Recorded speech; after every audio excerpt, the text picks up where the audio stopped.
ኢቢሲ ዋና ስራ አስፈጻሚ ቢሮ ገብቻለሁ። ኦዲየንሶቻችሁ ከሐሳብ ብዛህነት አኳያ በሐሳብ ብዛህነት ደረጃ ግን የህዝቡ ጥያቄ የተደራሽነት ሳይሆን ኢቢሲ ከመንግስትም ከፓርቲም በላይ መንግስት ለመሆን የሚሻ ትክክለኛ መረጃን የማያሰራጭ እንግዲህ በመገናኛ ብዙሃን ህግ መሰረት ተቋሚ ፓርቲዎችን ህዝቡንና መንግስትን እንዲያገለግል ሆኖ ሳለ ግን በዚሁ በምርቃት ስርዓታችሁ ላይ የተቋሚ ፓርቲ አመራሮች የሰጡትን አስተያየት እርሶም ተመልክተዋል ብዬ አስባለሁ።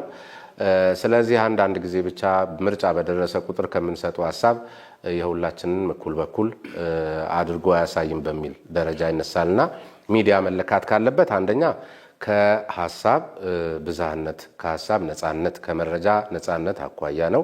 ሁለተኛ ደግሞ አወዳዳሪ የሚያስፈልገዋል። በዚህ ደረጃ ያጋጋላችሁት ነገር በእርግጥ ይገልጻችኋል ወይ ነው የኔ ጥያቄ። የሚዲያ የብዙ ሐሳቦች መንጸባረቂያ ነው መሆን ያለበት። ትክክል። የይዘት ብዛህነት ያስፈልጋል። ተፎካካሪ አንዳንድ የሚቃረኑ ድምጾች መሰማት አለባቸው በሚዲያ ውስጥ። የጋዜጠኝነትም መርህ ነው። ከዛ አንጻር የኢቢሲ ብቻ ሳይሆን የኢትዮጵያ ሚዲያዎች በሙሉ ችግር አለባቸው። ኢቢሲም እንደ አንድ ሚዲያ ችግር አለበት። በእርግጥ አንዳንድ ጊዜ ይሄ የመንግስትና የህዝብ ሚዲያ ነው። መንግስትን ደግሞ አሁን የተቆጣጠረው በምርጫ አሸንፎ ያለው ፓርቲ ፖሊሲዎች፣ ስትራቴጂዎች የመንግስት ፖሊሲዎች ናቸው።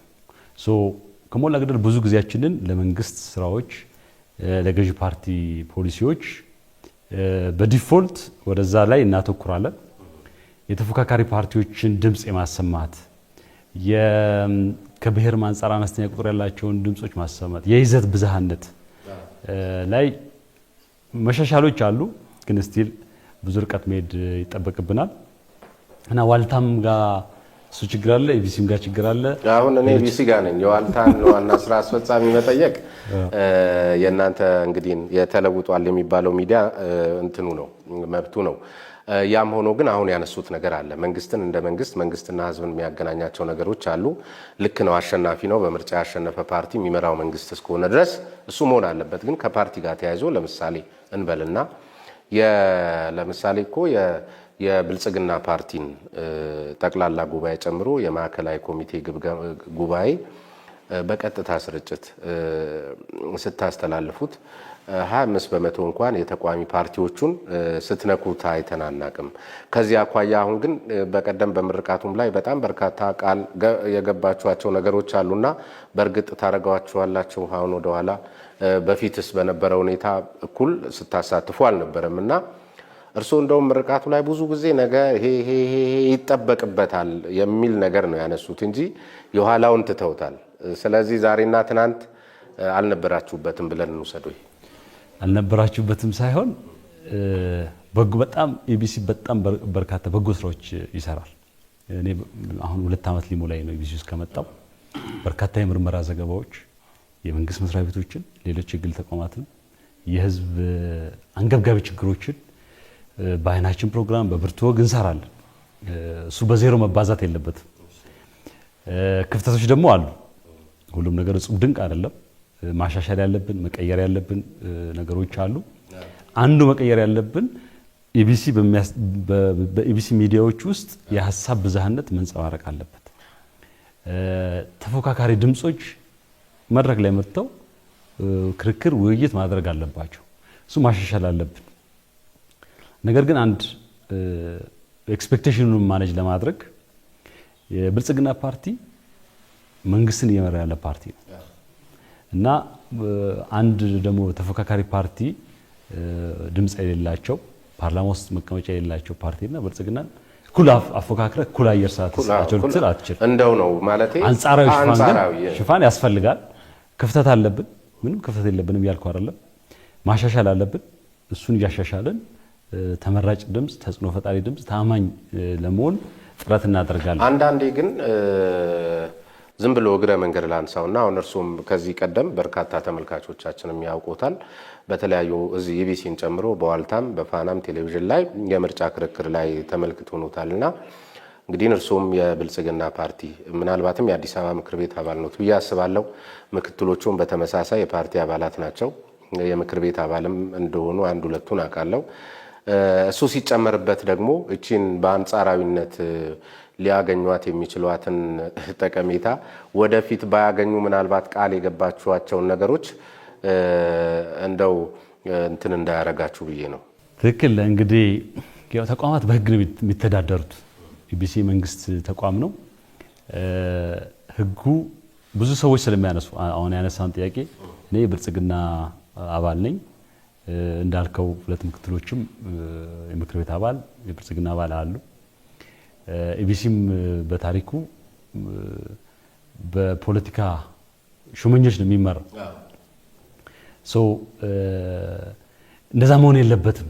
በገለልተኛ የፖለቲካ ፓርቲ አባል ያልሆነ ሰው መመራት አለበት ብለው የሚከራከሩ ሰዎች አሉ። ለምሳሌ የመገናኛ ብዙሃን ባለስልጣን ሬጉላቶሪ እንደዛ ነው የሚመራው። ከፖለቲካ ፓርቲ ነፃ የሆነ ሰው ነው የሚመራው። ሚዲያዎች በተለይ ደግሞ የናሽናል ሚዲያ ነው፣ የመንግስትን ፖሊሲ ለህዝብ የሚያደርስ የህዝብን ቅሬታ ወደ መንግስት የሚያቀርብ ሚዲያ ነው እና ህጉ እንደዛ የሚከለክል ነገር የለም። ፖለቲካ ፓርቲ አባል የሆኑ ሰዎች አመራር አይኑ አይልም። የፓርቲያችሁን ኢንተረስት ሌላ ቦታ ላይ ማስጠበቅ እዚያው ሳለ ግን እዚህ የሚዲያውን መርህና ህግ ተከትላችሁ እኮ ብትሰሩ እግረ መንገዳችሁን ፓርቲያችሁን እየደገፋችሁ ነው። እሱን ማምጣት የሚቻልበት እድል አለ። ብዙ ጊዜ ግን አንመለከትም እንደዚህ አይነት ብዬ ነው። ምን ልል ፈልጌ ነው፣ በአሰራር በህግ ተቋሙ እንደዛ ነው። ከዛ በኋላ ግን እኔ የብልጽግና ፓርቲ አባል ስለሆንኩ ወይም ሌሎች አመራሮች እንደዛ ስለሆኑ ሚዲያው የብልጽግና ፓርቲ ሀሳብ ብቻ የሚንጸባረቅበት መሆን የለበትም። የተለያዩ ሀሳቦች መንጸባረቅ አለባቸው።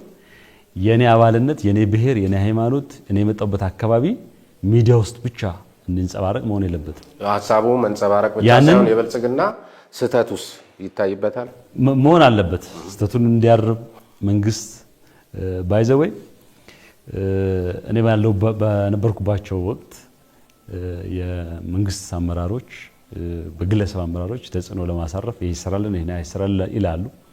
በመንግስት ደረጃ ያለው አቋም ይሄ ሚዲያ የህዝብ ድምጽ እንዲሆን፣ ምርመራ ዘገባ እንዲሰራ፣ የመልካም አስተዳደር ችግሮች እንዲሰራ ነው ፍላጎቱ። ያ ማለት ግን አመራሩ ጋዜጠኛው ይሄ ከሰልፍ ሴንሰርሺፕ ወጥቶ የህዝብን ድምጽ ለማሰማት ጥረቶች ያደርጋል። የተሟላ አይደለም። ምን ልል ፈልጌ ነው፣ በመርህ በህግ በጋዜጠኝነት መርህ የሚሰራ ተቋም መሆን አለበት። ያንን እንዲሰራ እኛ የተቀመጥን አመራሮች ያንን ማድረግ አለብን። እንደዛ አይነት አሰራር መዘርጋት አለብን።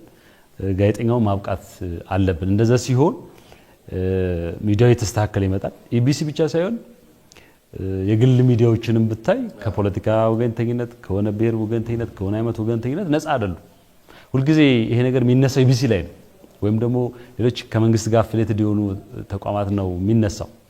ነገር ግን የሚዲያ ኢንዱስትሪ ላይ ያለ በሽታ ነው። የሀሳብ ብዝሃነትን የማንጸባረቅ ሁሉም ድምጾች የሚሰሙበት ማድረግ፣ መንግስትንም ሌሎች ተቋማትንም መቆጣጠር፣ የዋች ዶግ ሚና መጫወት፣ ፕሮፌሽናል ሆኖ ገለልተኛ ሆኖ ነፃ ሆኖ ይመስራት። አንዳንዴ ግን ራሳቸው የሚዲያ አመራሮች ገና ሳይጠየቁ፣ አንዳንዴም እርስዎ እንዳሉት የመንግስት አመራሮችም ሳይጫኗቸው በራሳቸው ጊዜ ራሳቸውን እየተጫኑ ይሄ ምንድን ነው የሚባለው አድርባይነት፣ እንደሱ አይነት ነገርም የሚዲያ ኢንዱስትሪውን በጣም እየጎዳው ይመስለኛል። እዚሁ ጋር ግን አያይዤ አሁን ቀደም ሲል ያነሱት ነገር አለ። ክቡር ጠቅላይ ሚኒስትሩ ኢቢሲ ከዚህ በኋላ ስፒከር አይሆንም የሚል ነገር ተናግረዋል። ከዚያ እርሶም አሁን የነገሩኝ ነገር አለ። ስፒከር ላለመሆን መረጃ ያስፈልጋል አደለ? የወል ናሬሽን ለመፍጠር መረጃ ያስፈልጋል። የኛ ሀገር አመራር ደግሞ በሩን ቆልፎ ነው የተቀመጠው። እርሶም ያውቁታል። እንደው በኔ በዚህ በነጻ ሀሳብ ፕሮግራም እንኳን አንድን አመራር ለማግኘት በነገራችን ላይ በነጻ ሀሳብ የዝግጅት ምዕራፍ ውስጥ ትልቁ ፈተና እነዚህን ሰዎች ማግኘት ነው።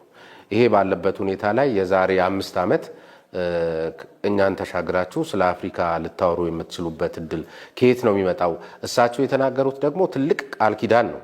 ትልቅ ቃል ኪዳን ነው። ስፒከር አትሆኑም፣ አፍሪካን ነው የምትናገሩት፣ የወል ናሬሽን የምትፈጥሩ ሰዎች ናችሁ ተብላችኋልና ይሄን ለማድረግ የሚያስችል አውድ አለ ወይ? እናንተስ በዚህ ደረጃ ዝግጁና አስተማማኝ የሆነ ቁመና ላይ የሚገኝ ወይም ያንን የሚያመላክት ከቁሳቁሱ የዘለለ በሰው ሀብቱ ራሱ ናችሁ? ያልከው ፈተና አለ። እኔም በቆየሁባቸው ሚዲያ ላይ በቆየሁባቸው አመራሮችን አንዳንዴ በተለይ ደግሞ ክራይሲስ ሲኖር አንዳንድ ማብራሪያ የሚፈልጉ ትኩስ ነገሮች ሲኖሩ በቀላሉ አመራሮችን ማግኘት አይቻልም። አንተ ብቻ ሳትሆን እኔም ደውዬ ማላገኛቸው ሰዎች አሉ። በወሳኝ ሰዓት በወሳኝ ወቅት አይገኙም። የመንግስት ብቻ ሳይሆን ከግልም ሙያተኞችም ፕሮፌሽናሎችም አታገኝም። አንዳንዴ ይደበቃሉ ክራይሲስ ሲኖር። እሱ የሚዲያው ትልቁ ችግር። በእኔ እምነት ግን ጋዜጠኝነት በፈተና ውስጥም መረጃ በማይገኝበት ወቅትም ፈልፍሎ መርምሮ አገናዝቦ ተንትኖ የሚያመጣ ጋዜጠኝነት በፈተናዎች ውስጥም ማለፍ ይጠይቃል። ብዙ ጋዜጠኞች ጦርነት ውስጥ ሄደው ይዘግባሉ። ክራይሲስ ባለበት ቦታ ህይወታቸውን አጋልጠው ይዘግባሉ። ፈትነው መርምረው ያመጣሉ። ኢቢሲም የኢቢሲ ጋዜጠኞችም አንተም ብትሆን በእንደዚህ አይነት ፈተና ውስጥ እንደምናልፍ ማወቅ አለብን። እኛ ሀገር ትልቁ ችግር የሚዲያው ባህሉ ኢቢሲ ውስጥ እንኳን ብትወስድ በብዙ መንግስታት በብዙ ባህል ውስጥ ያለፋል። ጋዜጠኛው ዝም ብሎ አይደለም ሰልፍ ሴንሰር የሚያደርገው። ከዚህ በፊት ወይ ተመቷል፣ ተቆንጥጧል፣ የሆነ በደል ደርሶበታል፣ የሆነ ነገር በመንካቱ ብዙ ታሪኮች ሊነግር ይችላል ኢቢሲ ውስጥ። ከመነካካት የሆነ ሪስክ ከመውሰድ ራሱን ይቆጥባል ማለት ነው። ምን እንደሚባል ስለማያውቅ ያንን ምቹ ሁኔታ የመፍጠር ኃላፊነት የአመራሮቹ ነው።